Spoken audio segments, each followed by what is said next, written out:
முக்கியமாக இங்கே இந்த படத்துக்கும் இந்த என்னுடைய அழைப்பு ஏற்று வந்திருக்கக்கூடிய என்னுடைய நலம் விரும்பிகளாக இருக்கக்கூடிய அனைவருக்கும் என்னுடைய மனமார்ந்த வணக்கங்களை தெரிவித்துக்கிறேன். பத்திரிகையாளர்களுக்கும் என்னென்னா, இதுக்கு யாராவது பேசுகிறதுக்கு ஒருத்தர் ஒரு ஆங்கரை ரெடி பண்ணிடலாம் நிகில் சார் டீமில் சொல்லும்போது, ஒரு படத்தையே எல்லா வேலையும் செஞ்சு நீங்களே செஞ்சு முடிச்சிட்டீங்க, இதையும் நீங்களே பண்ணிடுங்க அப்படின்னு சொல்லி இதையும் என்னையே பேச சொல்லிட்டாரு.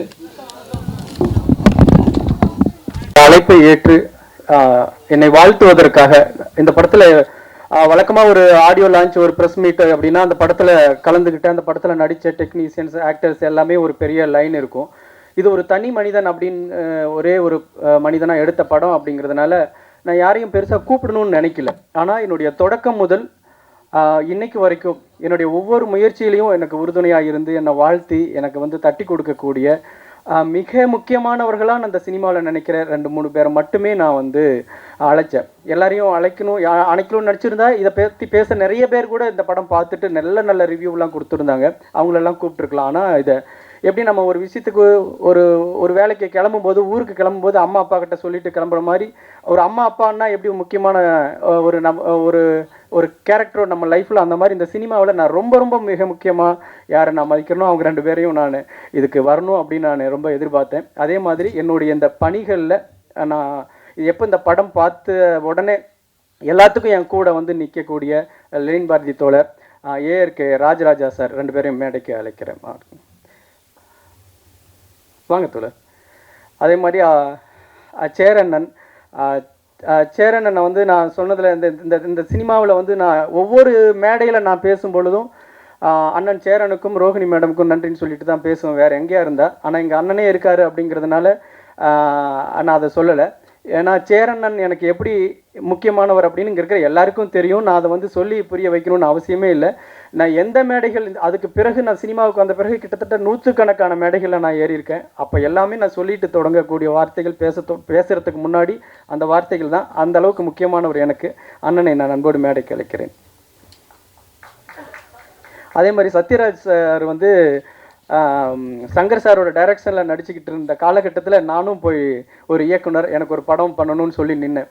அந்த காலகட்டத்தில் ஒரு உதவி இயக்குனருக்கு வாய்ப்பு கேட்டு வந்த மாதிரியான உருவமும் வயதும் கொண்ட என்னை அங்கீகரித்து எனக்கு வெங்காயம் படத்தில் அவ்வளோ பெரிய சப்போர்ட்டாக, ஒரு பெரிய தூணாக, பலமாக, அதோட வெளியீட்டு வரைக்கும் எனக்கு உறுதுணையாக இருந்த சத்யராஜ் சார் அவர்களை நான் அன்போடு மேடைக்கு அழைக்கிறேன். இந்த ஒன் திரைப்படத்தை நேற்றைய முன்தினம் இங்கே இயக்குனர் சங்கத்துக்காக திரையிட்டோம்.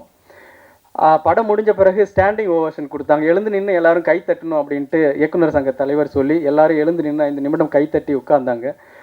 அந்த இயக்குனர்களுக்கும் என்னுடைய மனமார்ந்த நன்றிகளை தெரிவிச்சுக்கிறேன். ஏன்னா இந்த படம் இதை எப்படி தொடங்கின அப்படின்னு தெரியல. ஏன்னா அந்த படத்தை முடிஞ்ச பிறகு ஆர்வி உதயகுமார் சொன்ன ஒரே ஒரு வார்த்தை, தயவு செஞ்சு இங்கே யாரும் இவனை இந்த படத்துக்கு என்ன பட்ஜெட்டுன்னு கேட்காதீங்க, அப்படி ஒரு கேட்குறதே தவறான கேள்வியாக மாறிடும்.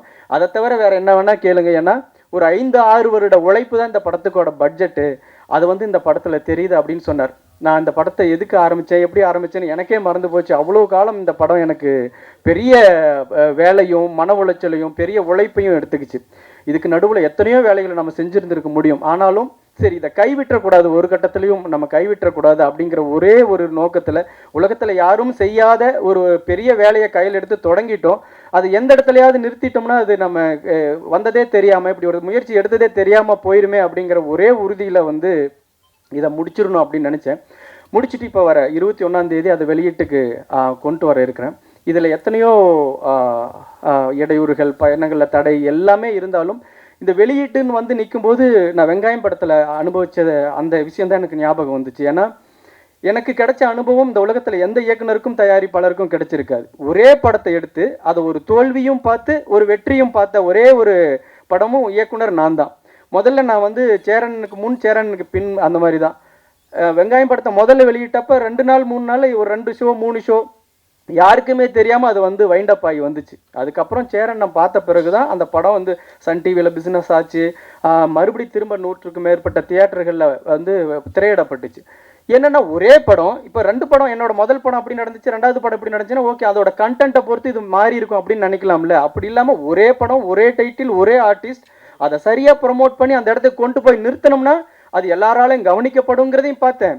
அந்த இடத்துல நம்ம தப்பு பண்ணோம்னா யாருக்கும் தெரியாமல் போயிடும் அப்படிங்கிறதையும் பார்த்தேன். அப்போ நீங்கள் வெங்காயம் படத்துக்கு நீங்கள்லாம் கொடுத்த சப்போர்ட்டு, நீங்கள்லாம் கொடுத்த ஆதரவு, நீங்கள்லாம் முதல் வாட்டி நீங்கள் படம் பார்த்தப்பவே இந்த பத்திரிகைகளில் கொண்டாடினது, இதெல்லாம் தான் அந்த படத்தை காப்பாற்றி சேரண்ணனுடைய பார்வைக்கு கொண்டு போய் அது வந்து வேறு மாதிரியான ஒரு இடத்துக்கு போச்சு. இப்போ இந்த படத்தில் எல்லா வேலைகளையும் செஞ்சு, யாருடைய உதவியுமே இல்லாமல் எல்லா வேலைகளும் ஒரு தனி ஒரு மனிதனாக செஞ்சு, ஆனால் எல்லாத்துக்கும் ஆதாரமும் வச்சுருக்கிறேன். நான் செஞ்சு முடிச்சிட்டேன். முடித்த பிறகு இப்போ நான் வந்து எனக்கு இந்த வெளியீடு அப்படின்னு வரும்பொழுது தான் இப்போ மிகப்பெரிய கவலையும் அயற்சியுமா இருந்துச்சு. எப்பெல்லாம் நான் என்ன நம்ம இயக்குனர் ஒரு தயாரிப்பாளருக்கான மெட்டீரியலோடைய வாழக்கூடியவங்களாக இருந்தால் அதுக்கு தொடர்பான ஆட்களோட தொடர்பு இருக்கும், அது மாதிரியான இடத்துல நம்ம போய் ஒரு புழக்கம் இருக்கும், அது எதுவுமே நமக்கு இருக்காது. ஆனால் ஒரு தயாரிப்பாளர் நம்மளும் ஒரு பேரை வச்சுட்டு அதை வெளியிடணும்னு வரும்பொழுது இருக்கக்கூடிய பெரிய அயற்சி ஒன்று இருக்கு இல்லைங்களா, அதை தான் நான் ரொம்ப பயந்தேன். எல்லா வேலையும் நம்ம முடிச்சிட்டோம், படம் எடுத்துட்டோம், எடிட்டிங் பண்ணிட்டோம், கிராஃபிக்ஸ் பண்ணிட்டோம், டப்பிங் பண்ணிட்டோம், எல்லாமே நம்ம உட்காந்து பண்ணிட்டோம். இதை வெளியிடுறதுக்கு என்னடா பண்ண போகிறோம் அப்படிங்கும்போது தான் எனக்கு ஒரு பெரிய மலைப்பாக இருந்துச்சு. ஏன்னா ஏற்கனவே நான் ஒரு அடி வாங்கியிருக்கேன். அப்போ தான் அந்த தானு சார் படம் பார்த்தார். படம் பார்த்துட்டு ரொம்ப ஆச்சரியம். அவர் கொடுத்த எனக்கு ஆஃபர்லாம் வேறு வேறு ஆஃபர். அவர் வந்திருந்தால் அவர் வாயிலேயே சொல்லியிருக்கலாம். மிகச்சிறந்த ஒரு வார்த்தைகளை சொன்னார். அப்போ நான் ரிலீஸ் பண்ணுறேன் சார் அப்படின்ட்டு போய் நான் அவர்கிட்ட உட்காரும் பொழுது, நான் எப்படி தயாரிப்பாளர், ஓகே, ஒரு டிஸ்ட்ரிபியூட்டர் எங்கே பிடிக்க போகிறோம், இதுக்கு மீடியாட்டர் யார், எந்த ஊருக்கு எங்கே நம்ம திரையரங்களை கொண்டு போய் சேர்த்த போகிறோம். ஏன்னா எல்லா படைப்புகளையும் கொண்டாந்துட்டு மக்கள்கிட்ட கொண்டு போய் சேர்த்தும் போது தான் பெரிய பிரச்சனையாக உருவாகுது. மக்கள்கிட்ட போய் சேரல, இல்லை இது மட்டும் நீ நல்லா ப்ரொமோஷன் பண்ணி நல்லா தேட்டர் போட்டிருந்தீங்கன்னா எல்லாம் சூப்பராக வந்திருக்குன்னு எத்தனையோ படங்களுக்கு நம்ம சொல்லி கேள்விப்பட்டிருக்கோம். அந்த மாதிரி இந்த 5-6 வருட கால உழைப்பை வந்து இந்த தேட்டர் கிடைக்காம, நம்ம சரியான டிஸ்ட்ரிபியூட்டர் கிடைக்காம நம்ம வந்து இந்த படத்தை வீணடிச்சிருவோமோ அப்படிங்கிற ஒரு கவலையில் தானு சார்கிட்ட நான் போய் சொல்கிறேன், சார் எனக்கு வந்து எப்படி ரிலீஸ் பண்ணுறது என்னன்னே ஒரு குழப்பமாக இருக்குது, நீங்கள் எனக்கு கொஞ்சம் கைட் பண்ணணும் அப்படின்ட்டு. தானு சார் ஒரே ஒரு வார்த்தை தான் பிவிஆருக்கு ஃபோன் பண்ணார். பிவிஆருக்கு ஃபோன் பண்ணி, நான் ஒரு ஒன் மேன் அப்படின்னு ஒரு படம் பார்த்தேன், எக்ஸ்ட்ராடினரியான ஒரு படம், ரொம்ப மிரண்டுட்டேன் அப்படின்னு. அதுக்கப்புறம் அவர் சொன்ன ஒரு 10 வார்த்தைகள் இருக்கு இல்லைங்க, அந்த 10 வார்த்தைகளும் சாதாரண வார்த்தைகளில் பொன்னெழுத்துக்களால் பொறிக்கப்படிய வார்த்தைகள் அப்படின்னு தான் சொல்லலாம். நீ போய் உடனே பிவிஆரில் போய் மீட் பண்ணுப்பா அப்படின்னாரு. அப்போவே அங்கேருந்தே கிளம்பி பிவிஆருக்கு போனேன். நான் போக யோசிச்சுட்டே போகிறேன். தானு சார் ஓகே, அவர் ஒரு கலை ஞானி, அவர் ஒரு சினிமாவில் இத்தனை ஆண்டு காலமாக எத்தனையோ படங்களை வந்து எத்தனையோ கலைஞர்கள் உருவாக்குனவர். அது ஒரு நல்ல படத்தை காப்பாற்றணும், நல்ல படத்தை கொண்டு போய் மக்கள்கிட்ட சேர்த்தணும். இது உலகத்தில் யாருமே எடுக்காத முயற்சி. ஏன்னா வெளிநாடுகள்லாம் இந்த படத்தை நம்ம ஃபெஸ்டிவலுக்கெல்லாம் கொண்டு போகும்போது இப்படி ஒரு முயற்சின்னு சொல்லும் போதே ஆச்சரியப்பட்டு அப்படியே வாவ் அப்படிம்பாங்க. நம்ம ஊரில் அதை எப்படி எடுத்துக்குவாங்க, நம்ம ஊர் ஆடியன்ஸோட மனநிலை எல்லாத்தையும் ஒரு கேள்வியோட மனநிலையோடய அணுகிடுவாங்களோ அப்படிங்கிற பயத்தோடு நான் யோசிச்சுக்கிட்டே இருக்கேன். ஏன்னா பிவிஆருங்கிறது ஒரு கமர்ஷியல் ஒரு நிறுவனம். அது வந்து எது வியாபாரமாகுதோ அதை போட போகிறாங்க, எது காசு வருதோ அதை போட போகிறாங்க அப்படின்னு நினச்சிட்டு இவங்க இப்படி சொன்னால் என்ன சொல்லலாம். இல்லை ஆர்டிஸ்ட் யாருன்னு கேட்பாங்க. இது ஆர்டிஸ்ட்டை வச்சு பண்ண முடியாது. ஏன்னா ஒரு கதாநாயகன், தெரிஞ்ச கதாநாயகன் இருந்தால் இந்த படத்தை வந்து உடனே மக்கள் வந்து பார்த்துருவாங்க. அப்படின்னா அது ஒரு தெரிஞ்ச கதாநாயகன், ஃபெமிலியராக இருக்கிற ஒருத்தர் அவரே கேமரா எடுத்துகிட்டு போய் அவரே எடிட் பண்ணி அவரே பார்க்க முடியாதுங்கிற ஒரு சூழல்.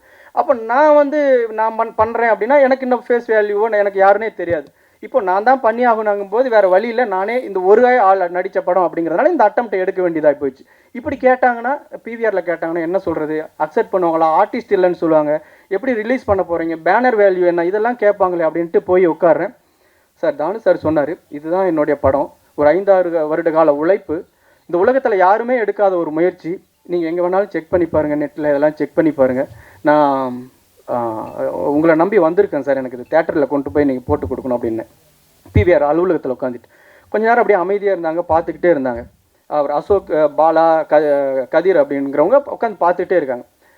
சார் இந்த முயற்சி உலகத்தில் யாருமே எடுக்காத ஒரு முயற்சி, தமிழ்நாட்டில் நீங்கள் எடுத்திருக்கீங்க.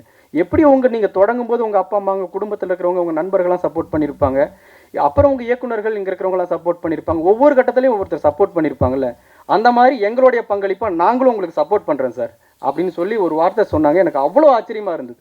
ஏன்னா ஒரு முக்கியமான ஒரு வணிக நிறுவனம் ஒரு சின்ன படங்களுக்கு கொடுப்பாங்களா, அவங்க தேட்டர் ஃபுல்லாகக்கூடிய ஓவர் ஃப்ளோ ஆகக்கூடிய படங்களை தானே முக்கியத்துவம் கொடுப்பாங்க அப்படின்னு நினச்சேன்.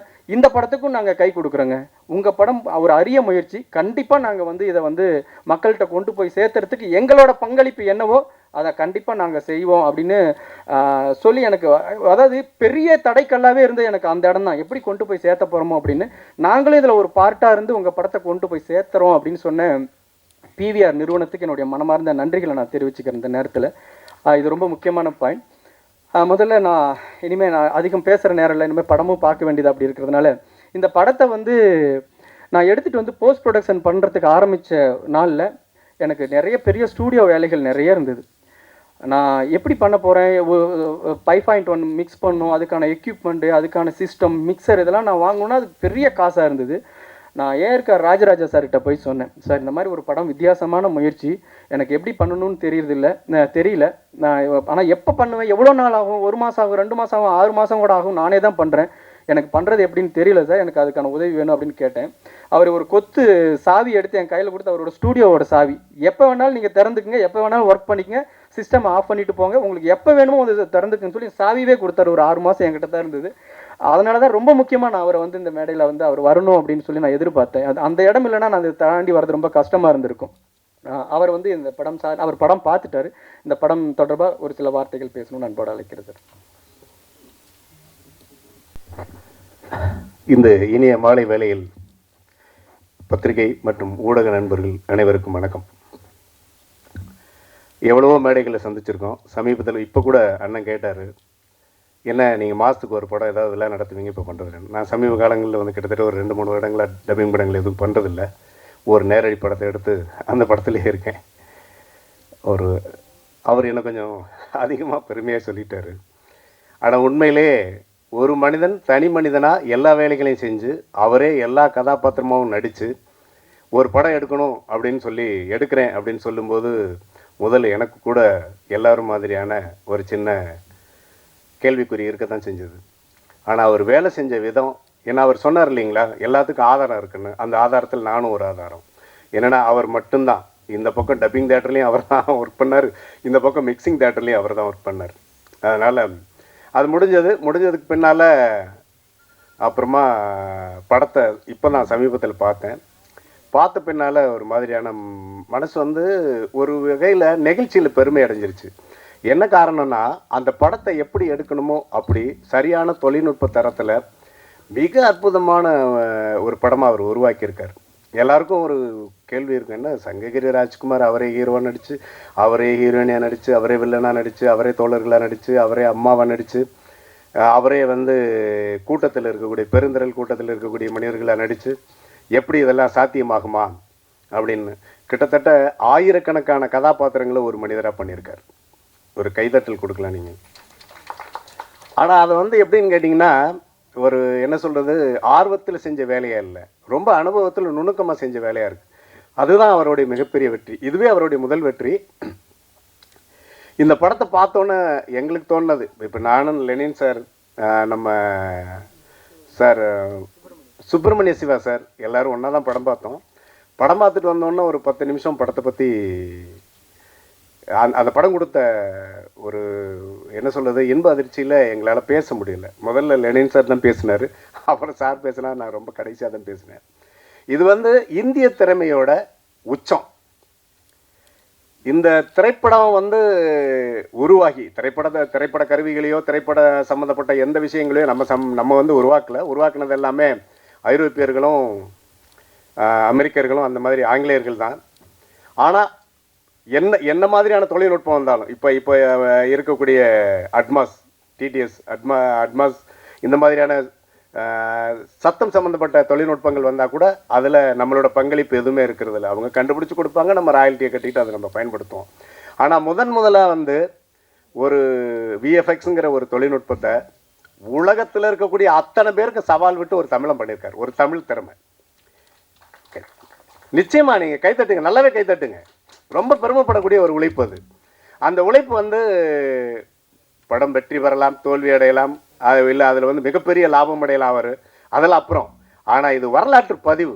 பல்லாயிரக்கணக்கான வருடங்களாக வந்து தமிழர்கள் வந்து தொழில்நுட்பத்தில் மேம்பட்டவர்கள், நாகரிகத்தில் மேம்பட்டவர்கள், நாங்கள் தாண்டா முதல் நாகரிகம், நாங்கள் தாண்டா இந்த மக்களுடைய, அதாவது இந்த மனிதர்களுடைய முதல் மனிதர்கள் அப்படின்லாம் நம்ம பெருமைப்படுறோம்ல, அதோட சங்கிலி.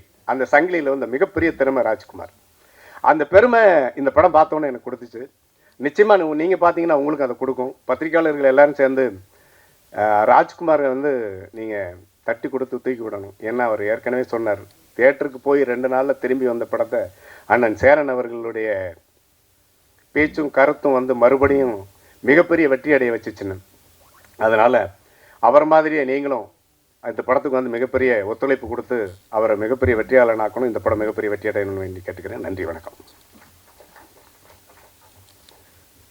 ரொம்ப நன்றி. வந்து நிற்கிறாரு லெனின் பாரதி தோழர். ஏன்னா இப்போ நான் ஒருவேளை அவர் இல்லாமல் நாங்கள் வந்து நின்றுருந்தேன்னா சேரன் என்னார் வராருன்னு தெரியலையே, சத்யராஜ் சார் கிளம்பிட்டாரா என்னன்னு தெரியல, எனக்கு நானே தான் பேசிகிட்டு இருக்கணும் பைத்தியம் மாதிரி இங்கே நின்றுட்டு. இவன் இப்படி பைத்தியமாயிர போகிறான் அப்படின்னு நினச்சாரே என்னமோ தெரியல. லெனின் பாரதி ஒரு படம் பார்த்தது இப்போ ஒரு 3 வாரமாக நான் எங்கே போனாலும் என் கூட வந்து நிற்கிறாரு. உண்மையிலேயே அவரை பார்த்தா எனக்கு அப்பா ஒரு பகிர்ந்துக்கிறதுக்காக ஒரு உற்ற தோழராக வந்து இருக்காரு அப்படின்ட்டு எனக்கு அவ்வளோ ஆறுதலாக இருக்குது தோழர். இவ்வளோ கலைப்பலையும் கூட எனக்கு இந்த நேரம் ஒரு ஆறுதலாக இருக்குது. ரொம்ப முக்கியமாக அந்த படத்துக்காக நேற்று அமைச்சரை போய் பார்க்குறது வரைக்கும் மிகப்பெரிய ஒத்துழைப்பை பண்ணிட்டு இருக்க லெனின் பாரதி தோழர் அவர்களை நான் அழைக்கிறேன். தோழர்கள் அனைவருக்கும் வணக்கம். ரொம்ப முக்கியமான ஒரு படம். நிறைய இந்த மாதிரி பிரம்மாண்டமான படங்கள்லாம் வந்திருக்கு. அதுவும் குறிப்பாக நம்ம இந்திய சினிமாவில் வந்து தொழில்நுட்ப ரீதியாக ஒரு முக்கியமான ஒரு மைல்கல்லை எட்டின படம் இது. நிறைய படங்கள் தொழில்நுட்பத்தில் வந்து ரொம்ப நுட்பமாலாம் பண்ணியிருக்காங்க. ஆனால் வந்து அதுக்கு பின்னால் ஒரு ஆயிரக்கணக்கான ஆட்களுடைய ஒரு தொழில்நுட்ப வல்லுநருடைய உழைப்பு இருக்கும், பெரிய பெரிய பொருளாதாரம் இருக்கும், பெரிய நிறுவனங்கள் இருக்கும். ஆனால் அது எதுவுமே இல்லாமல் ஒரு தனி மனிதனாக ஒரு பெரிய முயற்சியை வந்து ராஜ்குமார் தோழர் பண்ணியிருக்கிறாரு. அதுக்காக தான் நான் அது கூட வந்து நிற்கிறேன். ஏன்னா இது வந்து ஒரு சினிமா வந்து ஒரு காட்டுத்தனமாக நேசிக்கிற ஒருத்தன் வந்து, அதிலும் வெறுமையான சினிமாவை மட்டும் நேசிக்காமல் அதுக்குள்ளே இந்த சமூகத்துக்கு ஏதாவது ஒரு கருத்தை சொல்லணும் அப்படிங்கிற ஒரு அங்கலாய்ப்பு இருக்குல்ல, அப்படிப்பட்ட ஒரு கலைஞன். அதனால நம்ம துணை நிற்கணும்னு இந்த படத்துக்கு அந்த அடிப்படை தான் நான் கூட வந்து நின்னேன். ரொம்ப நீங்கள் படம் பார்க்கும்போது உங்களுக்கு புரியும், ஒரு நபராக வந்து இவ்வளோ வேலைகளை செய்ய முடியுமா அப்படின்னு சொல்லிட்டு. தமிழ் சினிமாவை நேசிக்கிற இல்லை சினிமாவை நேசிக்கிற அத்தனை கலைஞர்களும் அத்தனை ஜாம்பான்களும் இந்த படத்துக்கு வந்து உறுதுணையாக நிற்கணும் அப்படிங்கிறது இந்த நேரத்தில் நான் என்னுடைய வேண்டுகோளை எடுத்துக்கிறேன். அப்புறம் வந்து இயக்குனர் சங்கம் வந்து அன்றைக்கே சொன்னாங்க இவரை வந்து பயன்படுத்திக்கணும் அப்படின்னு சொல்லிட்டு. அன்றைக்கி நாங்கள் படம் பார்த்துட்டு இருக்கும்போது கூட சுப்பிரமணிய சிவண்ணா கூட சொன்னார், நீ விஎஃப்எக்ஸ் கம்பெனி ஆரம்பிச்சிருப்பா போதும் அப்புறம் அப்படின்னாங்க. அதெல்லாம் தாண்டி வந்து ராஜ்குமார் தோழர் வந்து ஒரு மிக நுட்பமான நடிகர். நான் வந்து ஃபெட்னாக் போகும்போது அங்கே கூத்து பண்ணார். கூத்தில் வந்து அவ்வளோ பிரமாதமாக ரொம்ப நான் பின்னால் உட்காந்து பார்த்தேன். ஆனால் ரொம்ப நுட்பமான நடிப்பு வந்து பின்னால் உட்காரவங்களுக்கும் தெரிகிற மாதிரி வெளிப்படுத்தியிருந்தார். அது இந்த படத்துல நீங்கள் பார்த்தீங்கன்னா தெரியும். ஒரு அவ்வளவு ஒரு தமிழில் வந்து நீங்கள் ரொம்ப பயன்படுத்த வேண்டிய ஒரு நடிகர் அவர். இந்த படத்தை இன்னும் வந்து தமிழ்நாடு திரைப்படக் கல்லூரியில் வந்து அந்த மாணவர்களுக்கு போட்டு காட்டி இவரை வந்து திரைப்படக் கல்லூரியில் வந்து ஒரு அங்கமாகவும் அந்த மாணவர்களுக்கு தொடர்ச்சியாக இந்த தொழில்நுட்பத்தை எப்படியெல்லாம் நம்ம கையாளணும் அப்படிங்கிறத சொல்லிக் கொடுக்குற ஒரு பணியையும் வந்து தமிழ்நாடு அரசு செய்யணுங்கிறத கேட்டுக்கிறேன். நன்றி, வணக்கம். தான் காரணம் அது இங்கே இருக்கிற எல்லாருக்குமே தெரியும். இல்லைன்னா ஊரில் ஆடு மாடு மேய்ச்சிக்கிட்டு இருந்திருப்பேன். அப்புறம் அண்ணன் கூட நினைக்கலாம், எல்லாத்துக்கும் எதுக்கு நீ என்ன கூப்பிட்ற அப்படின்னு அண்ணன் நினைக்கலாம். ஆனால் எல்லாத்துக்குமே நான் அம்மா கிட்ட தான் போய் அம்மா நான் போயிட்டு வரேன்னு சொல்லுவேன். நமக்கு உலகத்தில் 1000 பேர் தெரிஞ்சவங்களா இருக்கும், 1000 பேர் வந்து நமக்கு அறிமுகமாக இருப்பாங்க, நம்ம கூட பழகிறவங்களா இருக்காங்க. நம்ம எப்படி வீட்டில் அம்மா அப்பா கிட்ட சொல்லிட்டு போகிற மாதிரியான உணர்வு.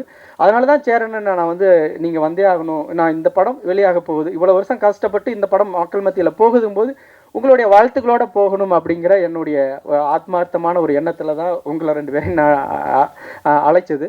சேரன் வந்து வெங்காயம் படத்துக்கு பண்ணின அந்த உதவியை நான் வந்து அதுக்கு பிறகு இந்த உலகத்தில் நிறைய சேரன்கள் இருப்பாங்க அப்படின்னு நான் நம்பினேன். உலகம் முழுக்க சேரன்களாக இருப்பாங்க அப்படின்னு நம்பினேன். அப்புறம் தான் அதனால தான் இந்த ஒன் படம் மாதிரி அடுத்த பயாஸ்கோப் மாதிரியான படங்கள்லாம் சேரன் நம்ம ஒரு வெங்காயம்னு ஒரு படம் எடுத்துகிட்டு போனால் நம்மளை காப்பாற்றி அங்கே விட்டார்ல, அந்த மாதிரி அடுத்தடுத்து உலகத்தில் சேரன் இருப்பாங்க அப்படின்னு நான் நினச்சேன். ஆனால் உலகத்தில் ஒரே ஒரு சேரன் தான். அவர் இன்னைக்கு வரைக்கும் எனக்கு வந்து எனக்கு அதான் திரைத்துறையில் அண்ணன் அப்படின்னு டைட்டிலில் போட்டால் கூட சேரன் அண்ணன் டைரக்டர்னு போட மாட்டேன், தயாரிப்பாளர், இன்னைக்கு வந்து அவர் எழுத்தாளர் சங்க தலைவர், எதுவுமே எனக்கு முக்கியம் இல்லை. அவர் சேரன் அண்ணன் அப்படிங்கிறதுல 1000 கதைகள் இருக்குது. அந்த கதைகளை தெரிஞ்சவங்க அதை புரிஞ்சுக்குவாங்க. அப்படி தான் டைட்டிலில் போடுவேன். அண்ணன் சேரன் அவர்களே அன்போட வைக்கிறேன்.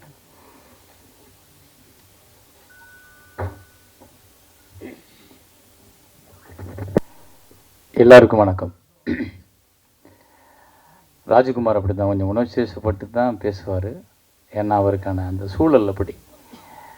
அவர் எங்கேயோ ஒரு இடத்துல ஒரு படத்தை எடுத்துகிட்டு அந்த படத்துக்கு ஆட்கள் வரல, கூட்டம் இல்லை, படத்தை தூக்கிட்டாங்க. முதல் நாளே நிறைய இடத்துல தூக்கிட்டாங்க. 2வது நாள் சில இடங்கள் மட்டும் ஓடுது, அதுவும் இன்றைக்கி எடுத்துருவாங்கன்ற காலகட்டத்தில் எனக்கு திடீர்னு அந்த படத்தை பற்றின செய்தி ரோஹிணி மேடம் சொல்கிறாங்க, சார் இப்படி ஒரு படம் பார்த்து ரொம்ப நல்லா இருந்துச்சு, நீங்கள் அவசியம் பார்க்கணும் அப்படின்னு. அவங்க இவ்வளோ சொல்ல மாட்டாங்களே அப்படின்னு சொல்லி சரி போட சொல்லுங்கள் பார்ப்போம்னு கேஷுவலாக போய் இந்த தேவி ஸ்ரீதேவி தேட்டரில் பார்க்குற அந்த படத்தை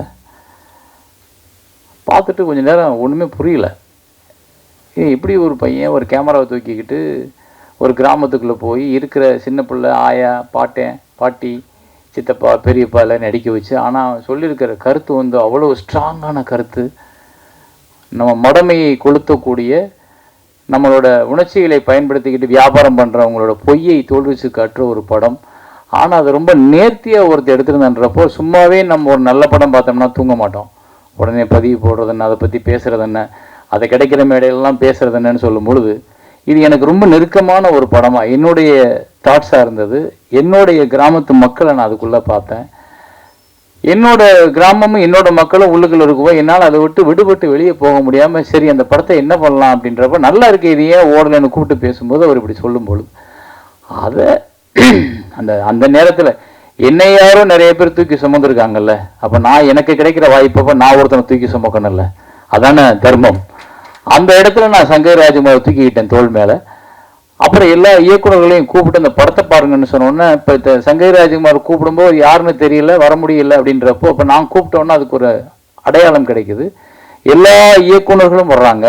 கிட்டத்தட்ட 52 பேர் இன்னைக்கு படம் பார்க்குறாங்க இயக்குநர்கள். அன்னைக்கு லோகேஷ் கனகராஜ் படம் பார்த்தது மாதிரி அன்னைக்கு போனேன் லோகேஷோட டிசி பார்க்கறதுக்கு. எல்லா இயக்குநரும் இங்கே இருந்தாங்க. எனக்கு இதே மாதிரி ஒரு காட்சி ஏற்கனவே அரங்கேறி இருக்கேன் வெங்காயத்தில், அப்படி தான் தோணுச்சு. அத்தனை இயக்குநர்கள் இருந்தாங்க. அப்போ அந்த வெற்றி இருக்கும்போது நம்ம கூப்பிட்டா எல்லாமே நடக்கும். அதை அன்னைக்கு நான் பார்த்தேன். அதை இப்போ அது நடந்துச்சு, அன்னைக்கு அது நடந்துச்சு. அப்போ எல்லா டைரக்டரும் பார்த்துட்டு எல்லாரும் வெயிட் பண்ணி இந்த படத்துக்கு, ஒரு படம் பார்த்தா சில டைரக்டர்லாம் சொல்லாமல் கொள்ளாமல் பின்வழியாக ஓடி போயிடுவோம் படம் நல்லா இல்லைன்னா. ஆனால் அத்தனை பேரும் நின்று அந்த திரைப்படத்தை வேல்யூ பண்ணி நின்று பேசினாங்க. அந்த 52 டைரக்டர்ஸ் பார்த்ததும் அதை பூரா கட் பண்ணி ஒவ்வொரு டைரக்டரோட கருத்துக்களையும் வீடியோவாக மாற்றி அவரோட படத்தை இடையில இணைச்சு அதை கொண்டு போய் சன் டிவியில் போட்டு காட்டினேன். சார் இப்படி இவ்வளோ டைரக்டர் சொல்லியிருக்காங்கன்னா ரொம்ப நல்ல படமாக தான் சார் இருக்கும் அப்படின்னு சொல்லிட்டு முதல்ல 5 ரூபாய்க்கு வாங்காத அந்த படத்தை 52 லட்ச ரூபாய்க்கு விற்றோம். அந்த ஒரு முயற்சியில் அந்த 52 லட்சத்தை வச்சு 30 ரூபாய் வியாபாரம் பண்ணுறதுக்கு வச்சுக்கிட்டு இருந்தால் அந்த 20 ரூபாய் நீ வச்சுக்க, 30 ரூபாயை வச்சு விளம்பரம் பண்ணணும்னு சொல்லிட்டு மறுபடிக்கும் தியேட்டர் பிடிச்சி மறுபடிக்கும் அந்த படத்தை திரையரங்கத்தில் சேரன் வழங்கும் பெருமையுடன் வழங்குன்னு போட்டு வெங்காயம் அப்படின்னு போட்ட உடனே தியேட்டருக்காரங்க போனால் தியேட்டர் கொடுத்தாங்க. மறுபடிக்கும் அது 1 வாரமோ 10 நாளோ ஓடிச்சுல்ல, 10 நாள் ஓடிச்சு அந்த படம். ஆனால் ஒரு நல்ல கலெக்ஷனை பார்த்தோம். அது கொஞ்சம் அவருக்கு அவருடைய சுமையை கொஞ்சம் இறக்கி வைக்க அது உதவுச்சு. இது சங்ககிரி ராஜகுமார் இல்லை, அந்த திரைப்படம் தான் அதுக்கு காரணம். சங்ககிரி ராஜகுமார் எனக்கு முன்ன பின்ன தெரியாது யாருன்னு. என்னை அந்த உந்துதலுக்கு தள்ளுனது அந்த திரைப்படம். அது மாதிரி நிறைய திரைப்படங்கள் நம்ம பார்த்துருக்கோம். நமக்கு அந்த கடமை அது. நம்ம உண்மையான சினிமாவை நேசிக்கிறவர்களாக இருந்தால் கண்டிப்பாக நம்ம அதை செஞ்சே தீரணும். அதை விட்டு வெளியே போக முடியாது.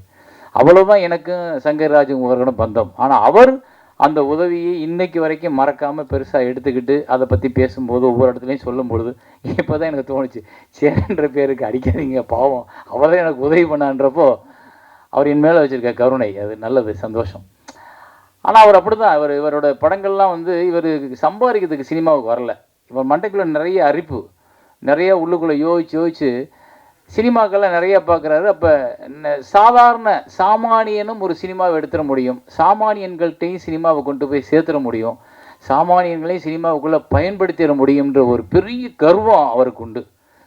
அவரோட அடுத்த படம் கூட பயாஸ்கோப் பார்த்தீங்கன்னா அந்த வெங்காயம் எடுத்த கதையே ஒரு படமாக எடுத்திருப்பார். வெங்காயத்துக்கு ஒரு கஷ்டப்பட்ட அந்த கதையை எடுக்க அதை திருப்பி ஒரு படமாக்குனார். அந்த படமும் எனக்கு ரொம்ப ரசித்து பார்த்தேன். இது என்ன இப்படி இவ்வளோ, இவர்கிட்ட ஒரு நல்ல நகைச்சுவை உணர்வு இருக்கும். அந்த நகைச்சுவை உணர்வு அந்த படத்துக்குள்ள இருந்துச்சு. அந்த ஆயா பாட்டி எல்லாரும் அதை பேசுனது எல்லாமே ரொம்ப.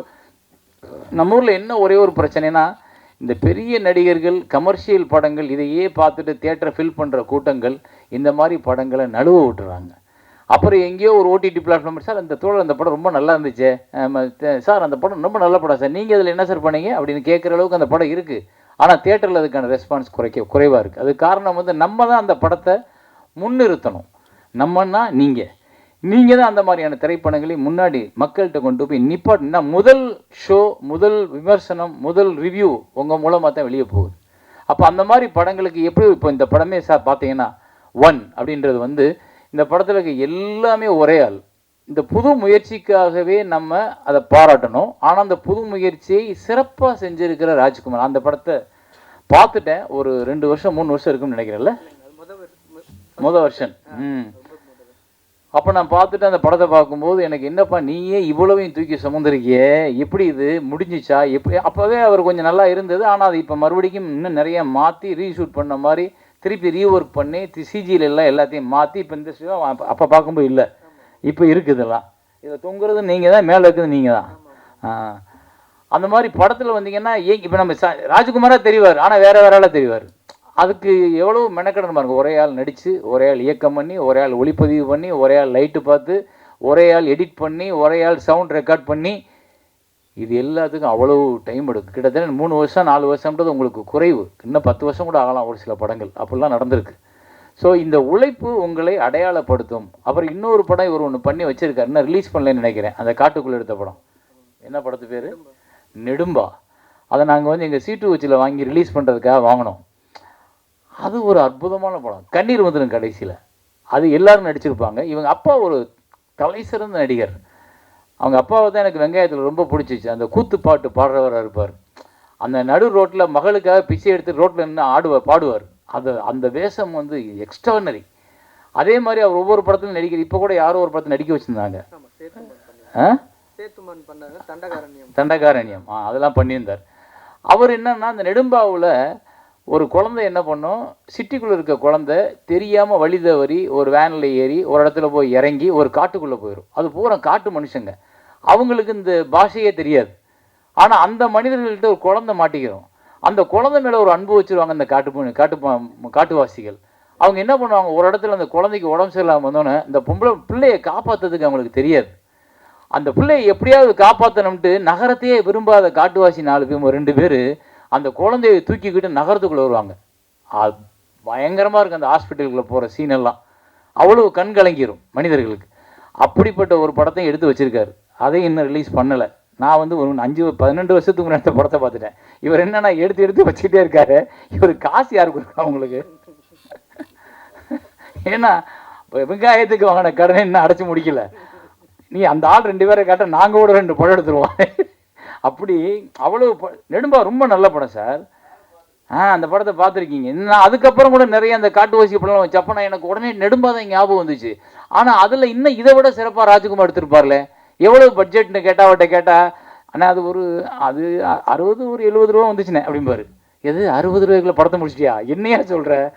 நமக்கெல்லாம் கஷ்டமாக இருக்கு. நமக்கெல்லாம் முடியலை. 10 ரூபா வேணும், 12 ரூபா வேணும், 8 ரூபா வேணும், கோடி இல்லை. ஆனால் இவருக்கு 60 ரூபா லட்சத்தில் போதுமானது ஒரு படம் எடுக்கிறதுக்கு. அப்போ அப்படிப்பட்ட ஒரு சிறப்பான படங்களை நம்ம தமிழ் சினிமா எடுக்க முடியும். அப்படிப்பட்ட இயக்குனர்கள், அப்படிப்பட்ட எழுத்தாளர்கள் நிறைய இருக்காங்க. ஆனால் அவங்கள தவிர்த்துட்டு நம்ம எல்லாரும் 50 கோடி 100 கோடி 200 கோடி 15 கோடி அதுக்கு மேலே தான் படம் இருக்கிறத நம்ம பார்க்குறோம், எழுதுகிறோம், ரசிக்கிறோம், கைத்தட்டுறோம். அதுதான் கல்லாப்பெட்டி நிரப்புது. ஆனால் நம்மளோட அடையாளங்களாக இன்னும் நிற்பது நல்ல திரைப்படங்களாக இருக்கக்கூடிய இயக்குனர்கள், எழுத்தாளர்கள் எழுதின அந்த திரைப்படங்கள் தான் உங்களுக்கு நல்ல பேர் சொல்கிற படங்களாக இருக்கக்கூடியது. அந்த பேர் சொல்கிற படங்களோட வரிசையில் தான் தம்பி ராஜ்குமாரோட படங்கள் கண்டிப்பாக இருக்குது. இன்னைக்கு அவர் சரியாக அங்கீகரிக்கப்படவில்லை என்றாலும் ஒரு 10-15 வருஷம் கழித்து அவருடைய புகழை இந்த சினிமா கொண்டாடும், கண்டிப்பாக கொண்டாடும். அவருக்கான உரிய அங்கீகாரம் கண்டிப்பாக கிடைக்கும். ஏன்னா இப்படி ஒரு முயற்சியை சினிமாவுக்காக திரும்ப திரும்ப திரும்ப ஒருத்தர் எடுத்துக்கிட்டே இருந்தானா அவனை ஒரு நாள் சினிமா கொண்டாடியே தீரும். அது வேறு வழியே இல்லை. நம்ம அப்படி நிறைய பேரை பார்த்துருக்கோம். நிறைய பேருக்கு அந்த லைஃப் கிடைச்சிருக்கு. அதே மாதிரி அவருக்கும் கிடைக்கணும், அவர் ஜெயிக்கணும். அப்போ கூட நான் சொன்னேன் அவர்கிட்ட, வெங்காயம் முடிஞ்சோடனே கொஞ்சம் நல்ல கதையெல்லாம் எழுதுறாரு, நமக்கு ஏற்ற கதை மாதிரி இருக்கு, இந்த படத்தில் நம்ம ஒரு வேஷம் மறந்துருக்கலாமே அப்படின்னு நான் அவரை கூப்பிட்டு, நல்ல கதை எழுதலை, அது ஏன் போய் சேர மாட்டேங்குதுன்னா நடிகர்கள் இல்லை, நாங்கள் கூட எல்லாருக்கும் தெரிஞ்ச நடிகர் தான், எனக்கு தெரியும் எல்லாத்துக்கும், நீ நல்ல கதை எனக்கு சொன்னீன்னா நம்ம சேர்ந்து ஒரு படம் பண்ணணும். மாட்டானே தம்பி, அங்கே மட்டும் வரவே மாட்டான், அந்த பக்கமே திரும்ப மாட்டான். ஏன்னா அவன் படத்தை கெடுக்கிறதுக்கு அவன் தயாராக இல்லை. ஆனால் அந்த அந்த அந்த இடத்துல ஒருத்தன் சரிஞ்சிட்டான்னா, இல்லை அந்த ஆசைகளுக்கு இடம் கொடுத்துட்டான்னா அவங்ககிட்ட இருக்க உண்மை காணாமல் போயிடும். அதை நான் புரிஞ்சுக்கிட்டு அப்புறம் நான் கட்டாயப்படுத்துறதை விட்டுட்டேன். ஏன்னா அந்த உண்மை இப்போ அவர் நிறைய இடங்களில் நானும் ராஜ்குமாரும் சந்திச்சுக்கிட்டே இருப்போம், போவோம் ஒவ்வொரு விஷயமா. இப்போ நான் கடைசி எடுத்த ராமதாஸ் ஐயாவோட படத்துக்கு கூட எனக்கு முன்னாடி இந்த கதையை எழுத உட்கார்ந்த ஆள் அவர் தான் ஐயாவோட படத்தை கதையை எழுதி எடுத்து பண்ண வேண்டியது.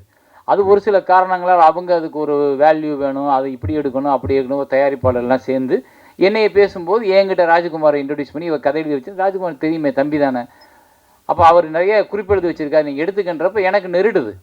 அவன் எடுக்க போகிற படத்தை அவன் எடுக்கணும்னு நினச்சி எழுதின படத்தை நான் ஏன் எடுக்கணும் அப்படின்னு சொல்லிட்டு நான் ராமதாஸ் ஐயாட்டே சொல்கிறேன், தம்பி எடுக்கட்டும், நான் வேணா சப்போர்ட் பண்ணுறேன் கூட.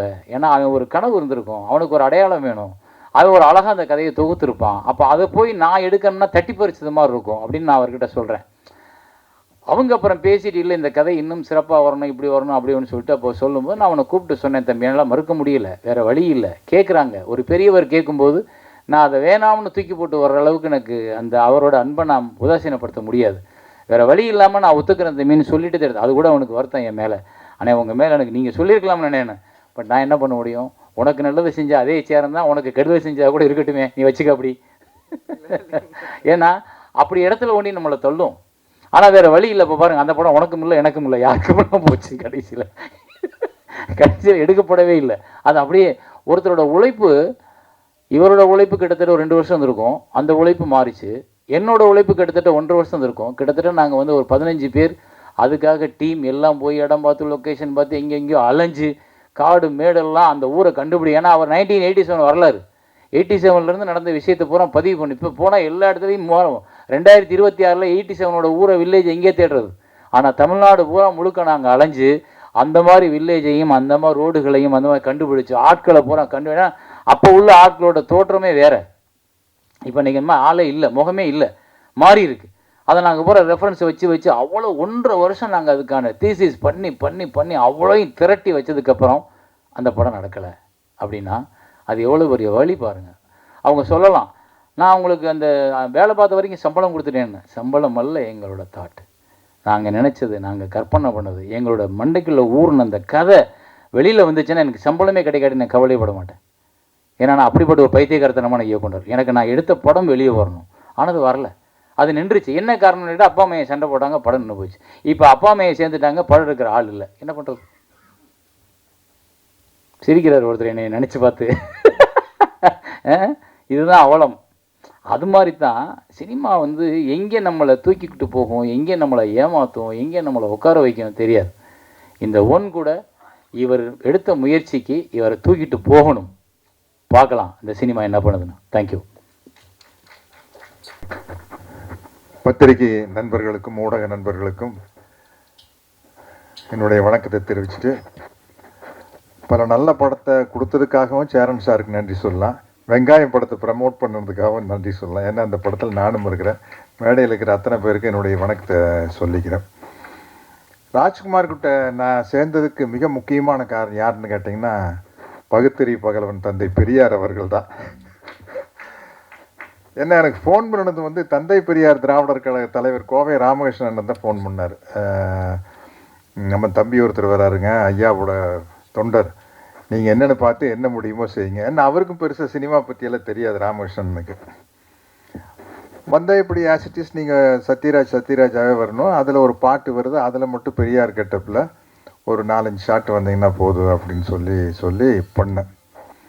எனக்கு வந்து ஒரு படம் நடிக்கல எப்படி வரும் அப்படிங்கிறது தெரியாது. கேரக்டர் ரோல் பண்ண ஆரம்பிச்சதுக்கப்புறம் கதாநாயகன நடிக்கலையாவது முழு கதையை சொல்லுவாங்க. இவங்க மியூசிக், இவங்க கூட நடிக்கிறவங்க கவுண்டமணியான செந்தில், அது இதுன்னு ஒரு பேக்கேஜ் இருக்கும். இப்போ கேரக்டர் ரோல் பண்ணிக்கிட்டு இருக்கீங்களா ஒரு 20 வருஷமாக வந்து நம்ம கேரக்டர் தப்புலாம் வருதா போய் நடிச்சுட்டு வந்துடுது, அவ்வளோதான். நானும் கூட அதுக்கு ஒரு பஞ்சு டயலாக் வச்சுருக்கேன். வால்டர் வெற்றிவேல் அமைதிப்படை காலத்தில் சினிமா என் கையில் இருந்தது, இப்போ நான் சினிமா கையில் இருக்கேன். அதனால் வந்து போனோமா வந்தோமா அதுதான். அப்புறம் நான் நடிக்காத படத்தினுடைய இசை வெளியீட்டு விழா ப்ரமோஷனுக்கெல்லாம் நான் போகிறதில்ல. இப்போ சேரன் சார்னா போயானா என்ன, எழுத்தாளர் சங்க தலைவர், இயக்குனர் சங்க தலைவர், தயாரிப்பாளர் சங்க தலைவர்னா போயாகணும். நான் ஏன் போகிறதில்லைன்னா பிரச்சனை என்னென்னா, மாதம் ஒரு படம் வருது. அது நான் போன மாதம் வந்து சாருகேசி, இந்த மாதம் ஜிடி நாயுடு, அடுத்த மாதம் மண்டாடி வருது. இப்போ நம்ம நடித்த படத்தை பற்றி நம்மளுக்கு சின்ன விமர்சனம் மனசுக்குள்ளே இருந்தாலும் கூட அது மேடையில் சொல்கிறது நாகரிகம் இல்லை. அந்த படத்தை பற்றி புகழ்ந்துதான் பேசியானும்.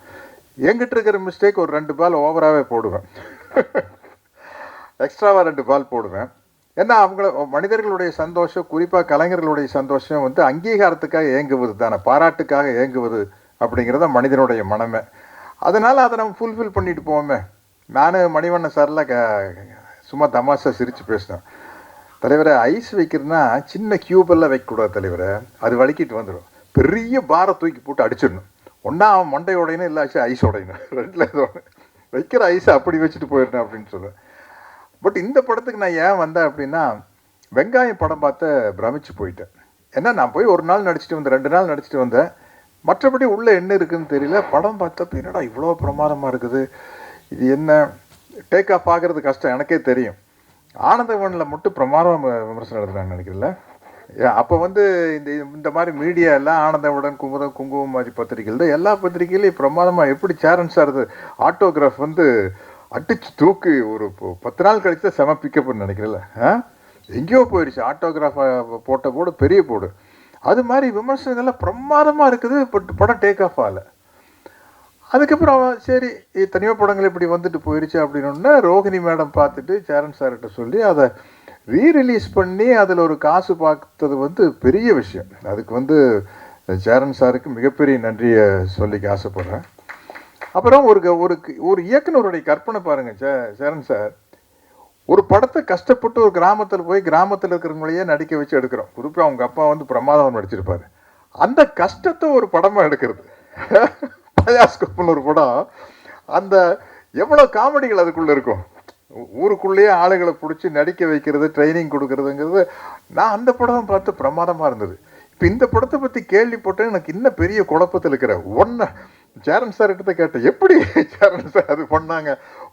சரி இவரே நிறைய எல்லா கேரக்டரும் ஒருத்தரே பண்ணுறதுங்கிறது ஓகே. நம்ம சார் கேமராவும் இவரே ஹேண்டில் பண்ணுறாருன்னா அது எப்படி ஹேண்டில் பண்ணிட்டு இந்த பக்கம் ஒரு கேரக்டர், அந்த பக்கம் ஒரு கேரக்டர் எல்லாமே இவர் பண்ணுறாரு அப்படின்னா அது எப்படி சாத்தியம்னு எனக்கு தெரியல. இவர் இது பெரிய கொடுமைங்க. நான் தெரியாதனமாக வில்லாதி வில்லன் ஒரு படம் டைரக்ட் பண்ணேன். அதுவே வந்து எனக்கு ஒரு 125 படத்தில் நடித்ததுக்கப்புறம் ஒரு படம் டைரக்ட் பண்ணல. அப்போ தான் நடிப்புங்கிறது எவ்வளோ சுகமான வேலைன்னு தெரிஞ்சது. நான் தான் ஏங்க ஒரு படம் டைரக்ட் பண்ணுறோடு விட்டீங்க. ஏங்க ஆர்ட் டைரக்டர் கலை வந்து பேசுவார், இது சோஃபா போடலாமா சேர் போடலாமா. கலை நீங்கள் தலைவரை கொஞ்சம் சோஃபா இருந்தால் பெட்டராக இருக்கும் அப்படின்னா நக்மாவோட காஸ்டியூமர் வருவார். சார் புடவை கொடுக்கலாமா சார், சுடிதார் கொடுக்கலாமா? அவங்ககிட்டயே கேளுங்க, அவங்களுக்கு தெரியாதா? சரி சுடிதார் கொடுங்கன்னு டயலாக் எழுதலாமல் போகையில் ஹேர் ட்ரெஸ்ஸர் வரும். Sir நக்மாக்கு கொண்டையா, loose Hera, ஜடையா sir? அம்மா தேவையா உனக்கு டைரக்ஷன்? ஃபைட் மாஸ்டர் ரேம்பர் வாட்சிங்கார் வந்து சார் நாளைக்கு எத்தனை ஃபைட்டர் வச்சுக்கலாம் அப்படிங்கிற ப்ரொடியூசர் ராம்நாத் நின்றுட்டே இருப்பார். 50ன்னு சொன்னால் அவரை வருத்தப்படுவாரா? ஒரு 10 சொன்னால் 10ன்னா ஸ்டண்ட் மாஸ்டர் வந்து சார் 10 பேர் வச்சு எடுத்தால் நல்லா இருக்காது சார், கிராண்டாக இருக்காது பாரு. இவ்வளோ சிகலுக்கு நடுவில் படம் இதையெல்லாம் முடிச்சுட்டு மாமன் மகள்னு ஒரு படம் போகிறேன். நான் ஜோடி மீனா, மணிவண்ணன், கவுண்டமணி அண்ணன், குருதனவால் டைரக்ஷன், பொள்ளாச்சியில் அப்படியே சொர்க்கமாக தெரியுது. ஷார்ட் ரெடினா போனோம், ஸ்டார்ட் கேமரா ஆக்ஷன் நடித்தோம், கட்டுனா வந்து உட்காந்த உலக அரட்டை அடிச்சுட்டு அங்கே லொக்கேஷன் இல்லாத மற்ற எல்லா நடிகர்களை பற்றி கலாய்ச்சிட்டு இருக்கிறவங்கள பற்றி பேச முடியாதுல்ல, இல்லாதவங்களை பற்றி எல்லாம் பேசி ஜாலியாக இருந்தது. இப்போ உண்மையிலேயே இந்த படம் வந்து எனக்கு பிரமிப்பாக இருக்குது. சேரன் சார் நீங்கள் பார்த்தீங்களா?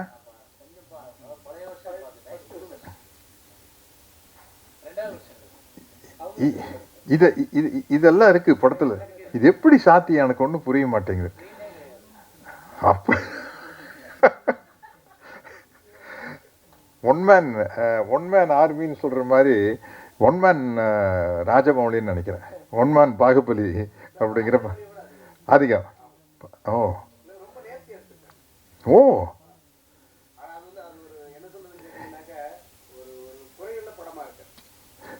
இல்லை, உண்மையிலேயே பத்திரிகை நண்பர்கள்கிட்ட நான் இது வரைக்கும் கெஞ்சி கேட்டுக்கிறேன், வேண்டி கேட்டுக்கிறேன்னுலாம் சொன்னதில்லைன்னு நினைக்கிறேன். என் ஞாபகத்துக்கு நான் நடித்த படத்தை எப்படியாச்சும் கொண்டு போய் ஜனங்கிட்ட சேர்க்கணும். எப்படியாச்செல்லாம் சேர்க்க முடியாது, நல்லா இருந்தால் தான் போய் சேர்க்க முடியும்.